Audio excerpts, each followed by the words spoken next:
நம்ம பார்க்க போற வண்டி இந்த மஹிந்திரா சைலோன். சைலோல இருந்து டாப் அண்ட் மாடல் 2015 ஒரே ஓனர் H9.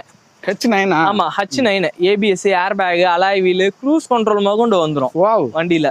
நீட்டா இருக்கும். ஆனா 7 பேர் போறதுக்கு தேர்ட் ரோ கொண்டு கம்ஃபர்ட்டா இருக்கிறது இந்த வண்டி கொடுத்தா, இந்த வண்டி விட்டா வேற வண்டியே கிடையாது. இன்டீரியர்லாம் பாருங்க நல்லா நீட்டா பிரீமியமா இருக்கும். கம்பெனி சீட் கவர்ல இருக்கு. ரீப்ளேஸ்மெண்ட் இல்லாத வண்டி. இந்த வண்டி 2015 ஒரே ஓனர் H9. இந்த வண்டிக்கு நம்ம கேட்கற அளவு 7,20,000 கேட்டுக்கிறோம். இந்த வண்டி ப்ராப்பர் சர்வீஸ் 1,93,000 ஓடி இருக்கு. மீட்டர்ல இப்ப 2,05,000 இருக்குன்னு ப்ராப்பர் சர்வீஸ் தான். மேக்ஸிமம் இந்த வண்டி கிலோ குறைக்கிறதுல இருக்கிற கிலோ ஓப்பனா சொல்லி கொடுத்துருவோம். எமாக் இன்ஜின் வண்டி நல்லா இருக்கும். நேர்ல வந்து பார்க்க சொல்லுங்க, குறைச்சு கொடுக்கலாம். லோன் ஒரு 4 ரூபாய் 4,000 வரைக்கும் வாங்கி தரலாம் கண்டிப்பா. அந்த 2015 H9 ஒரே ஓனர்னா இந்த வண்டிக்கு நம்ம கேட்கறோம் 7,20,000 கேட்கறோம். கிலோ 2,10,000 கொடுக்கும். 1,93 ப்ராப்பர் சர்வீஸ். H9 H4 சைலோல இப்போ ரொம்ப டிமாண்டான வண்டி தான். எமாக் இன்ஜின்னால நல்லா இருக்கும். இன்டீரியர் எல்லாமே